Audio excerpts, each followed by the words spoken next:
Friends, आज जो topic हम लोग पढ़ने जा रहे हैं वो एनसीईआरटी का एक ऐसा पैराग्राफ है जिसको यूजुअली बच्चे बहुत ज़्यादा इम्पोर्टेंस नहीं देते। शायद कई बार तो बच्चे इग्नोर कर जाते हैं कि ये टॉपिक शायद नीट पॉइंट ऑफ व्यू से इतना इम्पोर्टेंट नहीं है। But let me make you remind, कई बार इस टॉपिक में से, इस छोटे से 3 से 4 लाइन के पैराग्राफ में से नीट में क्वेश्चन आए हुए हैं।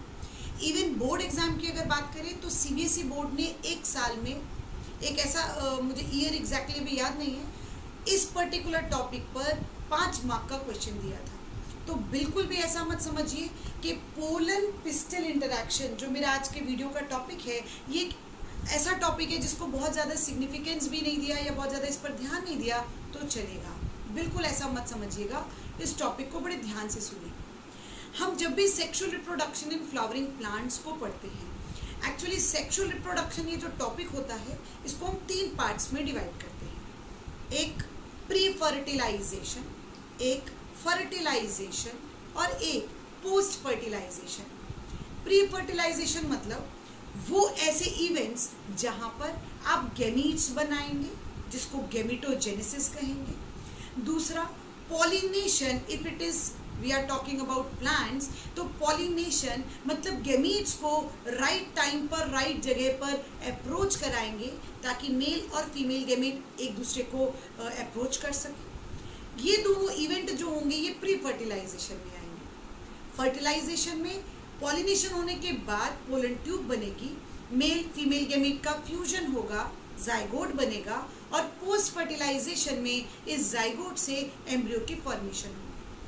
इसी बीच में कहीं हम ये टॉपिक मिस कर जाते हैं जिसको कहते हैं पोलन पिस्टल इंटरैक्शन। इस टॉपिक का सिग्निफिकेंस आपको इस पर्टिकुलर एग्जाम्पल से समझ में आएगा जो मैं अब आपको बताने जा रही हूँ।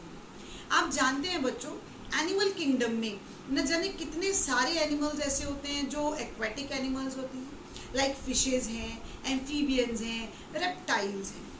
अगर मैं आपको ये एग्जाम्पल दूँ कि फिशेज और एम्फीबियंस ये सारे members usually external fertilization perform करते हैं। एक्सटर्नल फर्टिलाइजेशन मीन्स मतलब इनके जो गैमीट्स होंगे ये बॉडी के बाहर रिलीज करेंगे और ये गैमीट्स एक दूसरे के साथ पानी as a source of medium में जाकर फ्यूज करेंगी। इस तरीके के फर्टिलाइजेशन को एक्सटर्नल कहते हैं।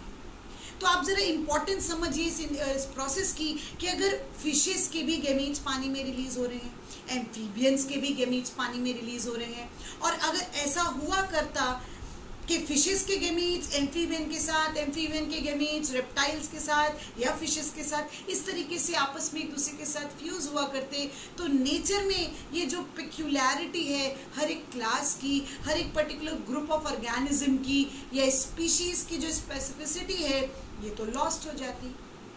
यहाँ पर नेचर ने एक रूल अपने हाथ में रखा हुआ है और वो रूल क्या बोलता है कि जब भी फर्टिलाइजेशन हो तब स्पीशीज स्पेसिफिसिटी अपने आप में एक बड़ा इंपॉर्टेंट रोल प्ले करता है। शायद यही टॉपिक का नाम है पोलन पिस्टल इंटरैक्शन। आप जानते हैं कि जब एंथर से पोलन ग्रेन बर्स्ट होकर, जब एंथर मैच्योर हो जाता है, एंथर का डेहिसेंस हो जाता है, तो ये पोलन ग्रेन निकलकर विंड के थ्रू, वाटर के थ्रू या अदर पॉलिनेटिंग एजेंट के थ्रू निकलकर ये अपने अपने पर्टिकुलर पिस्टल को इंटरैक्ट करते हैं या अप्रोच करते हैं। अब जैसे मैंने आपको यहाँ पर एक एग्जाम्पल डायग्रामेटिकली दिखाया हुआ है कि ये 3 एग्जाम्पल्स हैं। These are the 3 example, example 1, 2 and 3। यहाँ आप देख सकते हैं मैंने 3 पिस्टल बनाए हैं और इन पिस्टल के ऊपर मैंने पोलन ग्रेन को बिठाया है। जब तक कि राइट टाइप का पोलन राइट टाइप के पिस्टल के द्वारा एक्सेप्ट नहीं होगा तब तक पोलन ट्यूब का जर्मिनेशन नहीं होगा। समझ रहे हैं? Means when pollen grain they are spreading through the wind, then any pollen grain will be sitting over the pistil. Pistol ऐसा तो नहीं बोलेगी कि भाई आप मैंगो का पोलन ग्रेन है आप मत बैठिए क्योंकि मैं तो एप्पल का फ्लावर हूँ, मैं तो एप्पल का पिस्टल हूँ, मैंगो वाले परमिटेड नहीं है, गुआवा वाले परमिटेड नहीं है। नहीं, सभी बैठ सकते हैं। जब सिटिंग की बात होगी, जब लैंडिंग ऑफ पोलन ग्रेन की बात होगी over the stigma, then mango वाले, एप्पल वाले, गुआवा वाले सारे पोलन ग्रेन इस पिस्टल के ऊपर, इस स्टिग्मा के ऊपर बैठ सकते हैं। ये तो स्टिग्मा को चूज करना पड़ेगा कि मुझे किसके पोलन ट्यूब को जर्मिनेट कराना है, किस पोलन ग्रेन को जर्मिनेट कराना है और किसको डिसइंटीग्रेट या डीजेनरेट होने देना है। क्योंकि अगर ये एप्पल है तो एप्पल का ही स्पेसिफिक पोलन ग्रेन वहां पर जर्मिनेट हो, मैंगो या गुआवा वाले नहीं। अगर ये मैंगो फ्लावर का पिस्टल है तो मैंगो वाले ही पोलन ग्रेन यहाँ पर जर्मिनेट करें, एप्पल वाले नहीं और गुआवा वाले नहीं। इसका मतलब पोलन ग्रेन और पिस्टल के बीच का एक इंटरैक्शन ये अपने आप में काफी सिग्निफिकेंट हो जाता है after the process of pollination is over. Pollination तो हो गया, पोलन ग्रेन हवा के चलते स्टिग्मा पे ऊपर आकर बैठ गए, लेकिन बैठने के बाद कौन सा पोलन ग्रेन जर्मिनेट किया जाएगा ये पिस्टल डिसाइड करेगी। मतलब यहाँ पर कुछ ना कुछ स्पेसिफिक रिएक्शन जरूर होगी। This is called species specific interaction.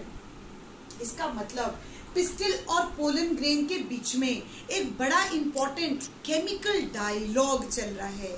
ये एक बड़ा इंपॉर्टेंट इवेंट है जहां पर इन दोनों के बीच में एक केमिकल कम्युनिकेशन चल रहा है।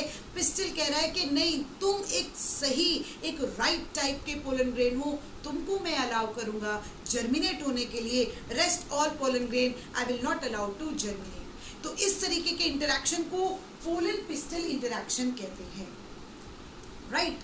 तो यहां तक आपको समझ गया। आगे हम डायग्राम को समझाते हैं।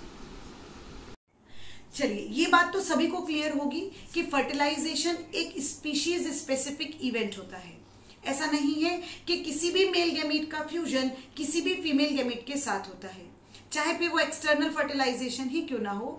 फर्टिलाइजेशन हमेशा एक स्पीशीज स्पेसिफिक इवेंट माना जाता है, राइट? अब यहां पर मैं क्या समझाने की कोशिश कर रही हूं कि पोलन ग्रेन कोई सा भी उड़कर स्टिग्मा के ऊपर बैठ सकता है।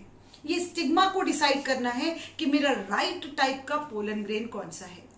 ये कंपैटिबल रिएक्शन इसको डिसाइड करनी है कि जो पोलन ग्रेन मेरे साथ कंपैटिबल होगा वो ही अलाउ होगा to make the pollen tube and so that male gamete can approach the female gamete.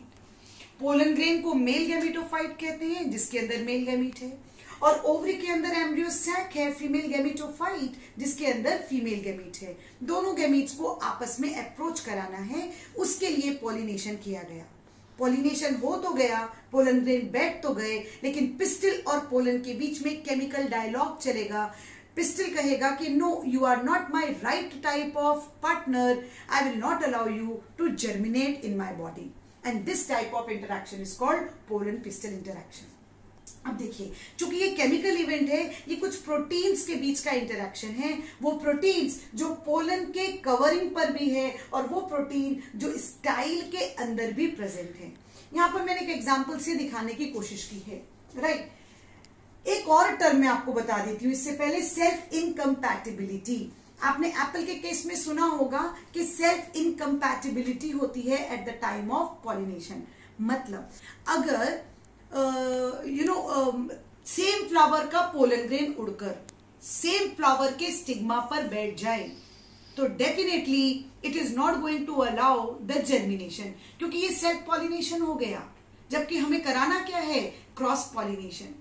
भाई, हवा जब उड़ेगी तो पोलन ग्रेन इसी फ्लावर का उड़कर इसी के स्टिग्मा पर भी बैठ सकता है। ये तो कोई मैंडेटरी कंडीशन नहीं है ना कि आप उसी फ्लावर के स्टिग्मा पर नहीं बैठ सकते, बिल्कुल बैठ सकते हैं। और अगर ये बैठ जाएंगे तो सेल्फ पॉलिनेशन हो जाएगा। सेल्फ पॉलिनेशन हो जाएगा तो इवोल्यूशन कैसे होता, तो किस तरीके से वेरिएशन जनरेट होती।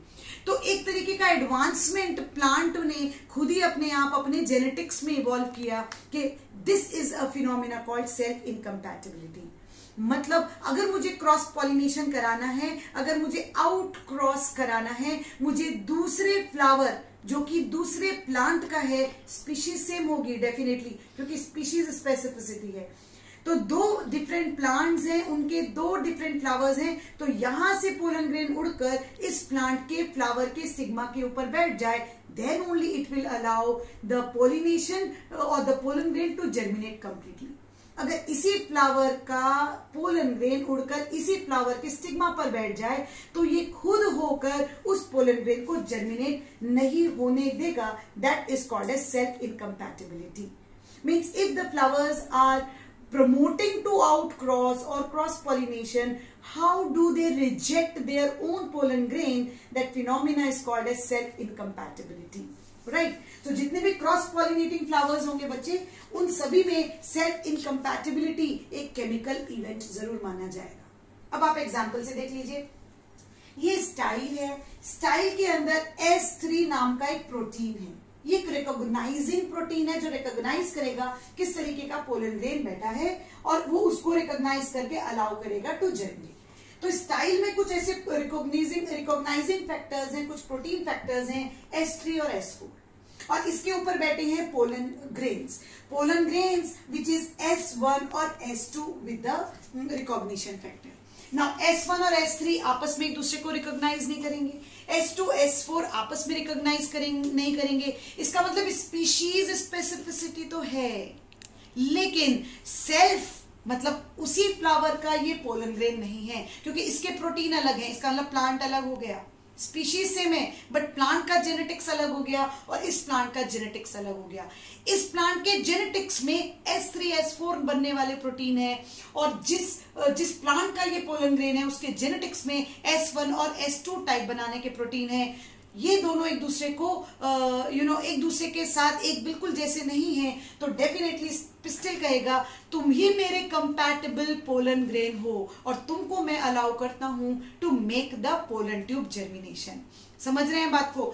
ये सेल्फ इनकम्पैटिबिलिटी नहीं है, ये कंपैटिबिलिटी है जहां पर स्पीशीज सेम है, क्योंकि स्पीशीज स्पेसिफिसिटी को भी ध्यान में रखना जरूरी है. दो प्लांट जो एक ही स्पीशीज को बिलोंग कर रहे हैं लेकिन क्रॉस पॉलिनेशन कैसे कर रहे हैं, तो ये केमिकल इवेंट चल रहा है. पोलन ग्रेन के भी चारों तरफ प्रेजेंट है कुछ रिकॉग्नाइजिंग फैक्टर जो पहचानेंगे उन केमिकल्स को जो प्रेजेंट है इन द स्टाइल रीजन जहां से पोलन ट्यूब जर्मिनेट होकर ओवरी तक पहुंचेगी. तो यहां देखिएगा दोनों में पोलन ट्यूब बनी है. अब आप सेकेंड एग्जाम्पल देख लीजिए. S3 और S3 मतलब एक पोलन ग्रेन ऐसा है जिसका रिकॉग्नाइजिंग फैक्टर एक दूसरे के साथ पहचाना जा रहा है. इसका मतलब ये पोलन ग्रेन इसी फ्लावर से निकलकर इसी फ्लावर के स्टिग्मा पर बैठा है. This is the pollen grain of self flower and hence this pollen grain is not going to be allowed to germinate and this property is called self incompatibility. क्योंकि ये flower cross pollination को promote करता है, self pollination को नहीं. और self pollination ना हो करके यहाँ पर एक केमिकल डायलॉग है. अगर ये सेम प्रोटीन होंगे तो definitely it is not going to promote the germination, whereas S2 is germinating here. Right. अब हम बात करेंगे लास्ट एग्जाम्पल की, लास्ट फिगर की. ये भी S3 और ये भी S4. इसका मतलब दोनों ही पोलन ग्रेन खुद के फ्लावर के खुद के ही स्टिग्मा के ऊपर बैठ गए हैं. तो S3 S4 ये आपस में एक दूसरे को रिकॉग्नाइज करेंगे और ये कहेंगे नहीं हम दोनों एक दूसरे के साथ कंपैटिबल नहीं है. मींस सेल्फ रिकॉग्निशन हो रहा है. जैसा कि आपकी बॉडी में जानते हैं सेल्फ और नॉन सेल्फ एंटीजन आपकी इम्यून सिस्टम पहचानती है.